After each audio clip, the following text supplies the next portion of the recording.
তো হ্যালো বন্ধুরা, আশা করছি আপনারা প্রত্যেকে খুব ভালো আছেন। আজকে আবারও হাজির হয়েছি আপনাদের সামনে আরেকটি নতুন ইন্টারেস্টিং ভিডিও নিয়ে।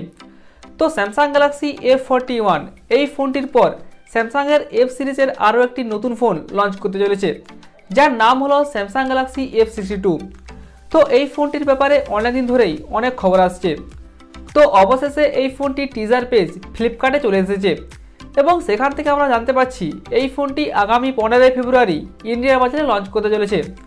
তো আজকের এই ভিডিওতে এই স্যামসাং গ্যালাক্সি F62 এই ফোনটির শুধুমাত্র স্পেসিফিকেশন নিয়ে আলোচনা করব না, তো এই ফোনটির বেশ কিছু পয়েন্ট আপনাদের সামনে তুলে ধরবো এবং তার সাথে সাথে বাংলাদেশের বাজারে এই ফোনটি কবে নাগাদ লঞ্চ করতে চলেছে এবং এই ফোনটির কত দাম হতে চলেছে আমাদের ভারতে ও বাংলাদেশে, এই সমস্ত কিছু নিয়ে আজকের এই বিস্তারিত ভিডিওটি। তাই ভিডিওটি শুরু থেকে শেষ পর্যন্ত অবশ্যই দেখবেন, আর ভিডিওটি যদি ভালো লেগে থাকে অবশ্যই লাইক করে দেবেন এবং চ্যানেলটি সাবস্ক্রাইব করে পাশে থাকা বেল আইকনটি অবশ্যই প্রেস করে রাখবেন। আসুন আজকের ভিডিও শুরু করি।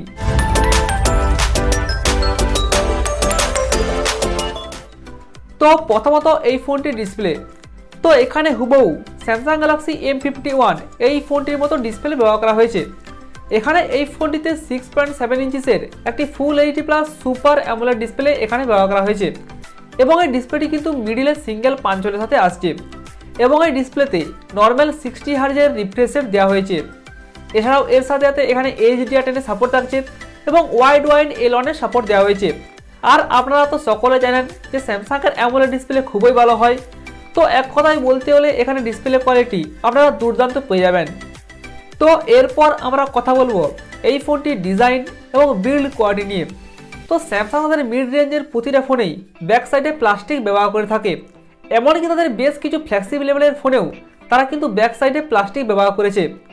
তো সেই জন্য এই ফোনটির ব্যাক সাইডে অবশ্যই প্লাস্টিক ব্যবহার করা হয়েছে এবং সাইডের যে ফ্রেমটি সেটাও কিন্তু প্লাস্টিকের এবং এই ফোনটির ব্যাক সাইডটি কিন্তু গ্লসি ফিনিশের সাথে আসছে। এছাড়াও এই ফোনটির ব্যাক সাইডে ওই স্কোয়ার শেপের কোয়াড ক্যামেরা সেটআপ দেওয়া হয়েছে। তো এই ফোনটি 6GB 128GB এবং 8GB 128GB এই দুটি র্যাম ও রম ভেরিয়েন্টে এই ফোনটি কিন্তু লঞ্চ করবে। এছাড়াও এই ফোনটির আরেকটি আপার ভেরিয়েন্টও কিন্তু থাকতে পারে। এছাড়াও এখানে UFS 2.1 স্টোরেজ টাইপ এবং LPDDR4X র্যাম টাইপ এখানে কিন্তু ব্যবহার করা হয়েছে। এছাড়াও বেশ কিছু কালার ভেরিয়েন্টে এই ফোনটি কিন্তু ইন্ডিয়াতে লঞ্চ করবে। তো এরপর আমরা কথা বলবো এই ফোনটির পারফরমেন্সকে নিয়ে। তো এখানে এই ফোনটিতে Exynos 9825 এই প্রসেসরটি ব্যবহার করা হয়েছে এবং এই প্রসেসরটি কিন্তু 7 ন্যানোমিটার টেকনোলজিতে তৈরি। এছাড়াও এখানে মালি G76 এই জিপিইউটি এখানে ব্যবহার করা হয়েছে। তো এই প্রসেসরটি প্রায় 2 বছরের পুরনো একটি প্রসেসর এবং সেই সময়ের একদম ফ্ল্যাগশিপ লেভেলের একটি প্রসেসর ছিল এই প্রসেসরটি এবং স্যামসাং গ্যালাক্সি নোট 10 সিরিজে এই প্রসেসরটি কিন্তু ব্যবহার করা হয়েছিল এবং এই প্রসেসরটিকে আপনারা স্ন্যাপড্রাগনের 765G এর সাথে তুলনা করতে পারেন। তবে স্ন্যাপড্রাগনের 765G এর থেকে এই প্রসেসরটি কিন্তু বেশ কিছুটা এগিয়ে থাকবে। তো এই প্রসেসরটি কিন্তু অবশ্যই একটি পাওয়ারফুল প্রসেসর, তো ওভারঅল পারফরম্যান্স এখানে অবশ্যই ভালো পাওয়া যাবে। তো আপনাদের মধ্যে অনেকের মনে প্রশ্ন আছে যে এই ফোনটি 5G হবে না 4G হবে। তো Exynos 9825 এই প্রসেসরটি কিন্তু 5G সাপোর্ট করে, তবে 5G সাপোর্ট করানোর জন্য এখানে Exynos 5100 এই 5G মডেমটি কিন্তু প্রসেসরের সঙ্গে আলাদাভাবে ব্যবহার করতে হবে। তো সেক্ষেত্রে স্যামসাং চাইলেই এই ফোনটি কিন্তু 5G হিসেবে লঞ্চ করতে পারে, তবে স্যামসাং কিন্তু এই ফোনটি 4G হিসেবেই ভারতীয় বাজারে লঞ্চ করবে। তো এরপর চলে আসি এই ফোনটির ক্যামেরা সেগমেন্টে। তো এখানে এই ফোনটির ব্যাক সাইডে ব্যবহার করা হয়েছে 64 মেগাপিক্সেলের একটি প্রাইমারি ক্যামেরা এবং এই প্রাইমারি ক্যামেরায় Sony IMX686 এই সেন্সরটি ব্যবহার করা হতে পারে এবং এর সাথে সাথে এখানে 13 মেগাপিক্সেলের একটি আল্ট্রা ওয়াইড অ্যাঙ্গেল লেন্স এবং 5 মেগাপিক্সেলের একটি ডেপথ সেন্সর এবং 5 মেগাপিক্সেলের একটি ম্যাক্রো লেন্স এখানে কিন্তু ব্যবহার করা হয়েছে এবং এই ফোনটির ফ্রন্ট সাইডে সম্ভবত 32 মেগাপিক্সেলের একটি সেলফি ক্যামেরা থাকতে পারে। তো এই ফোনটির ব্যাক সাইড এবং ফ্রন্ট সাইডের ক্যামেরা দিয়ে up to 4K video record করা যাবে। তো এরপর যদি আমরা এই ফোনটির ব্যাটারি সেগমেন্ট দেখি, তাহলে এখানে এই ফোনটিতে 7000 mAh একটি বড় ব্যাটারি এখানে কিন্তু ব্যবহার করা হবে এবং এখানে এই ফোনটিতে 7000 mAh একটি বড় ব্যাটারি ব্যবহার করার পরেও এখানে এই ফোনটি কিন্তু খুবই পাতলা ফোন হবে। এছাড়াও এই ফোনটির বক্সের মধ্যে 25 ওয়াটের একটি ফাস্ট চার্জার দেওয়া হয়েছে এবং এরপর যদি আমরা এই ফোনটির সফটওয়্যার নিয়ে কথা বলি, তাহলে এখানে এই ফোনটিতে One UI 3.1 এর অপটিমাইজেশন পেয়ে যাবেন এবং এটি কিন্তু রান করবে অ্যান্ড্রয়েড 11 এর উপর।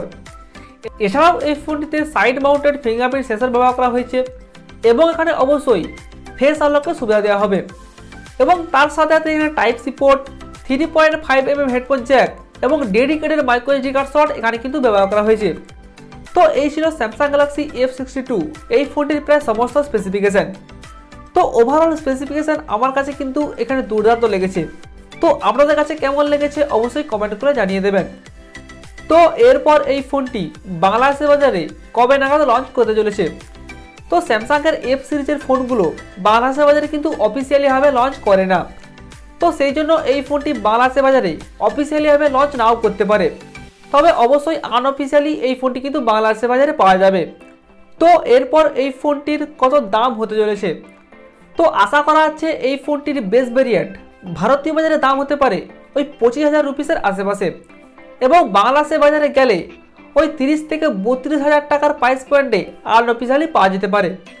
তো এই প্রাইস পয়েন্টে যদি এই ফোনটি ভারত বাংলাদেশে পাওয়া যায় সেক্ষেত্রে অবশ্যই একটি ভালো ব্যাপার হবে। তো এই ফোনটি সম্পর্কে আপনার মতামত অবশ্যই কমেন্ট করে জানিয়ে দেবেন।